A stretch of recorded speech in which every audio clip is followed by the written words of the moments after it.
What's the good word, y'all? It's your boy DKB here. So let's break down Michael Clemons, his 2023 hybrid role that he packed on 50 to 20 pounds for.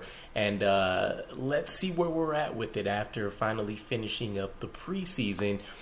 Did he excel in this new role? Did he fall flat on his face? Does this look like a good option for the New York Jets to pursue as we go into, hopefully finally having a winning season that ends in a deep playoff run in the Super Bowl? Now, for what it's worth, the idea, the execution, everything behind this seems fairly straightforward and methodical by this New York Jets defense, as makes sense, right?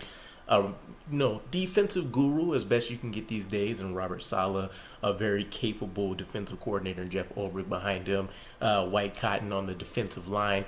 You have a lot of guys, whose intake would have been valuable in this decision for, moving him being Michael Clemons, to the interior of this defensive line, right? So basically, the high-level overview is that we have a plethora of edge rushers, guys that have elite athleticism, and they have effective pass rush moves. Michael Clemons was an older guy, very solid physical build, but he's not an elite athlete. He's violent, he's ferocious, but he doesn't have, top-tier pass rush moves either. He's more of a intimidation factor and just a violent individual, which helps out in the run game than anything else. And that's exactly what we loved most about him last year. He had his moments on tape where he popped out and was able to go out there and get after the quarterback, but for the most part, we loved seeing him use and abuse these tight ends, take advantage of some of these tackles, and strike fear into these running backs when teams thought that they were going to be able to go out there and make big plays to the outside. Michael Clemons was the one who helped shut the door on that, and he did it very, very effectively. So the idea this year, us lining up Jermaine Johnson, Bryce Huff, Will McDonald, there's a bevy of other names out there that's going to be a part of this rotation, all top-tier guys that can go out there and do things at a top level, whether that's athletically or whether that's skill-wise. Michael Clemons just isn't in that same mode, and so it makes sense that you ideally take his elite run-stuffing ability, you move that to the inside, and then with his bulked-up weight, you'd imagine that you'd be able to take advantage of some centers and some guards with what he's capable of doing. That hasn't actually proven to be the case so far during this preseason, though. So we've seen him in 2 games, at least prior to this Giants one coming up. He's had 44 preseason snaps. His pass rush win rate, is 8% this preseason. That ranks him 126 out of 232 guys that had at least 20 pass rush attempts. This time last year, he was looking at a 13.3% pass rush win rate, which ranked him 62nd out of 245 people. So definitely a significant step back, and there's a lot of reason for this, right? He's playing a lot more in the interior than any point that he did last year, right? So for comparison's sake, he's played 6.8% of the interior snaps, playing a DT type role in 2022. In this preseason, he's played 40.9%. Basically, I think that's 16 or 18 of his 44 snaps on the inside. And so we're diving into a very small sample size here. That was always going to be the case. He wasn't going to be out there for 20 snaps every game.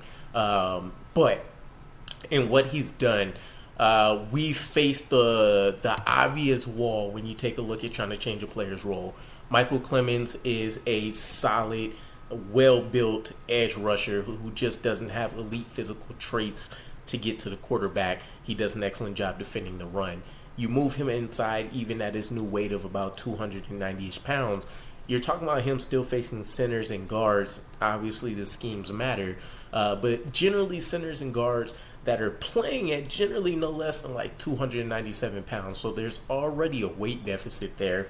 You couple that with the fact that he doesn't have elite pass rush moves, as we talked about, his best move being his bull rush, and that requires him to, be able to take advantage of the weight factor between guys. When he was facing tight ends And some of these tackles, he was either able to take a couple steps to build up, a little bit of energy before he makes contact, or he was just outright able to bully guys.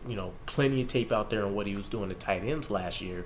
With the centers and with the guards, that's not going to be the case. He's going to be the one getting tossed around, and so it's going to be up to him to be able to best utilize his tools, which is going to be definitely a lot more explosion on the inside.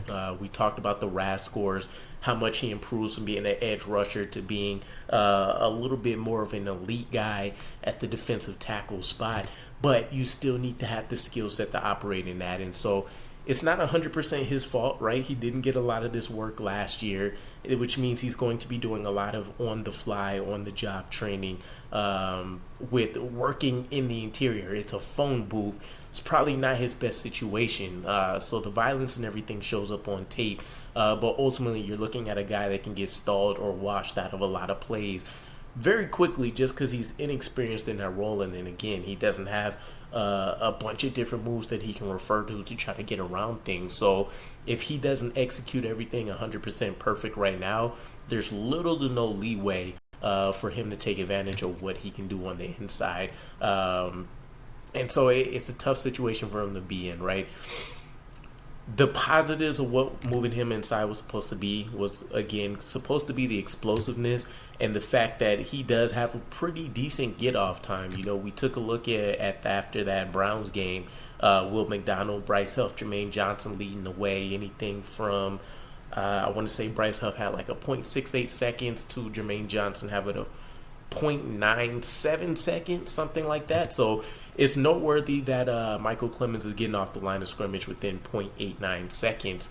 But all of that ultimately means nothing because he's either getting washed out of a play or he can't utilize his same tools he was able to on the edge in order to make a strong impact. So I would say for what his role this season will look like, which means if he wants to be on the field a consistent amount of time, he's going to have to be put in, hopefully Robert Saleh and, White Cotton, Jeff Ulbrich, they can find the best times to slot him in, much like they did with Bryce Huff, masking it so much so that the majority of his pass rush snaps were against obvious pass rushing plays. That's going to have to be Michael Clemens' bread and butter. Put him on the outside when there's obvious run scenarios, move him to the inside.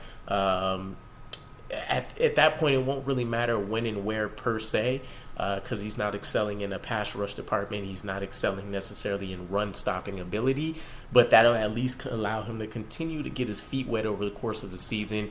It can't get any worse than what a guy like Solomon Thomas has showed us, although this preseason he has looked like a better player.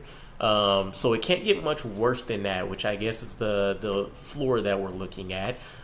Granted, a lot of people hated what we saw out of Solomon Thomas, but his ceiling was supposed to be somewhere in the realm of a guy like John Franklin Myers, at least when the idea was introduced. So if we could find a solid middle ground, we'll be good, but nonetheless, in order to execute all of the talent we have at the edge position, Michael Clemons may take a hit in production this year, having to move to the inside just to allow those guys to flourish and allow our defensive line as a whole to really make use of all the talent that we have. So either way, let me know what your guys' thoughts are. Michael Clemons, what will he look like in 2023? And do you think we should keep him inside, or should we actually try to maintain him as that strong edge rushing presence, or at least run stopping presence as much as possible? I'll catch you guys again. Peace.